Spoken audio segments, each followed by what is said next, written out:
on the phone with Paul Folder from Belgium, correct? Yes, exactly, from Brussels. Brussels. And you started off your music at a very young age, 5 to be exact, classical background. From there you moved into rock music, where you were part of a touring band, and then into the techno scene. Do you ever wish you could sort of step out of your chill-out feel and maybe go back to a hard-banging techno or rock song? Well, first, everything is correct, so that's right. I'm coming from a musical, classical background, and but I think I love all the styles of music, and for the moment, it's true that I'm working in the electronic scene, but on this style, I'm trying to add all the influences I get in the past or still right now, so I'm still listening to rock and roll and to classical music. But I think definitely the style that I will keep for the moment, it's like a mix of electronic and progressive rock, something like this, all together. And well, I think this is definitely the direction I'm trying to keep and to explore at 100% for the moment. Who's your favorite rock group right now? My favorite rock band? Rock band, yes. Yeah, definitely Queens of the Stone Age. Maybe get a chance to remix one of their songs someday. I would love to, but I discovered them with the single Go With The Flow, and then I bought the album Songs for the Deaf, and the whole album is a perfect. Definitely, I was very surprised when I listened to it, because it was like the work scene. Well, the work scene is not dying, but it was difficult for me to to find back a band which was so outstanding. And then I had the chance to listen to them. It's wonderful, and all the tracks from Song for the Deaf are amazing. And I will buy, I think probably next week, Lullabies, something, but I don't know exactly the name of the new album, but I will buy it also. I'm sure it. I heard the new track coming from the album. It was wow, great. When your song with Alain Boutois called "I'll Be Right Here" broke and you were signed to Sony, what were your first reactions? Well, it was great, because it was at one moment that we were not expecting something interesting. It was like slow motion moment. Nothing was very exciting, and I was just leaving the label with which I was working for, and then it was just a coincidence. A guy, a DJ in a big club in Belgium, received the track, and he gave it to a guy at Sony, and we had the chance to sign it with Sony directly. So, well, it was very exciting and very impressive, when you go first into the Sony office with all the gold records and things like this. It's always very impressive. So it was very exciting, definitely. John Digweed, Diggers, major factor in your current success. How is he attributed to your success, not only with Bedrock, but just in general? Well, definitely, the meeting with John was definitely a big moment in my life and a turning point, because the fact that I'm working with Bedrock is putting me directly to the highlights. And if I was releasing the same album today on an obscure level, I'm not sure if I get the same attention. And I know it's a marketing point. So Bedrock is very strong, and also John is a world-wide star, so DJ star. So directly when you are working with somebody as John, you are receiving a lot of attention directly. So. And at the same moment, I'm very happy that I work with John, because I was a big fan already before, and I'm still a big fan. And I think that's something that John always tried to keep in his musical direction, is a taste for the quality. Whatever will be the style, he's searching for the quality stuff, And so for me, it's a very strong point to work with him. Definitely. If you had the chance to work with anyone, who would it be? As a DJ, I've got a lot of admiration for Sasha. Definitely, he's a big also source of inspiration, and I love also the fact that he's always trying to. He's not trying to do all the same thing all the time. He's always trying to do something different, and it seems he's also trying to see the way he could change the music. So it's very exciting. But from a production side, I would love to work with somebody like Flood. He worked with Depeche Mode and Violator, and also on some bands on some albums of U2, the best one for me. And Flood is an amazing producer with some perfect ears, and I think he's still working with some new bands. Like for the moment, he did the production on the album of Soul Wax. Too Many DJs.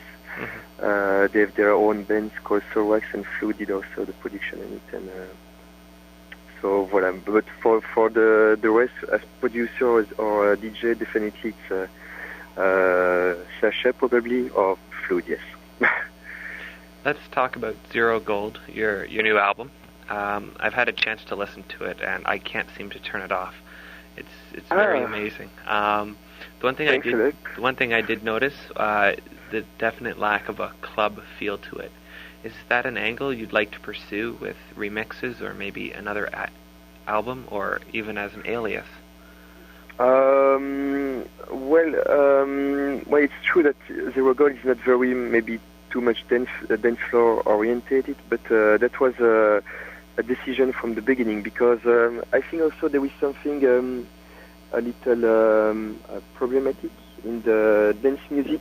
Well, sometimes you've got a very strong style and it's very interesting, but after a couple of years it's starting to be a little less hype, and that's the problem. And so I wanted to make something very electronic, but I didn't want to do something too much dance floor, because it was my first album and maybe the last one, so I hope it won't be the last one. But I wanted to do something which will stand the test of time.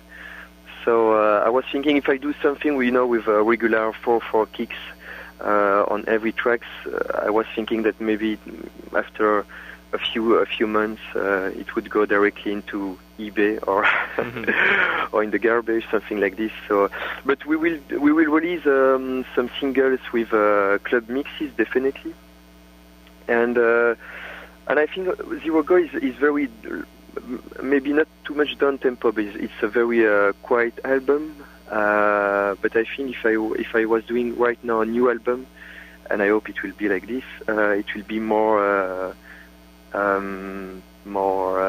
punch, and a little more pumping, because I explored one side, like the deep side, and I would like to go now to something more punch, with a drive more strong, so maybe more rock. What success have you seen from the album? Well, for the moment, it's just I just get feedbacks most of the time from the journalists. So most of the time, the feedback from the journalists, but for the moment, it's very exciting and very positive. And I think it was it came in the shop in Belgium. It was last week on Friday, so it's very fresh, and we are waiting for the sales and the news. But for the moment, all the feedbacks are very interesting and very positive, and it seems that a lot of people understood my direction, which is a little surprising for a dance label. But it seems that a lot of people are very interested by this direction, maybe more made for the people who are listening to that. The people who are dancing on the beat. So it's a different approach, but it seems she's very respected. If you were to give an artist or a DJ that doesn't play, you're banging anthems, i.e. something similar to Zero Gold. One piece of advice, what would you suggest that they do to promote themselves? And is radio really the only opportunity? Well, there is a few tracks which could be played on clubs, like Salvation and Slavery Scenes, which is the first single of the album. But if I had to find a way to promote the album, well, it's I think probably the remixes will help the DJs to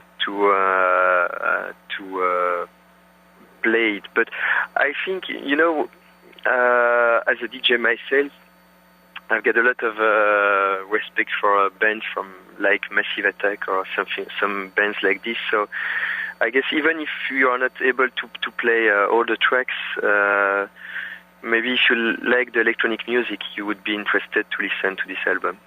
Have you had the opportunity to showcase your stuff on radio? If so, do you think that it's something that has to be done in order to make it anywhere in the dance scene, being that everyone has a show or listens online?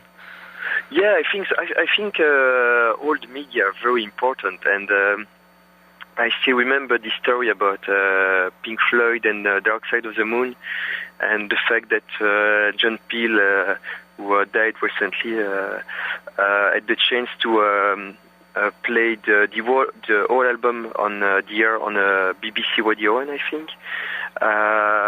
It was very. I think it's very important to play as much as possible the music, and I think it's very important for me to be played on radio. And for the moment, yes, I had a lot of support from some bigger Belgian radios, so that's very important for me.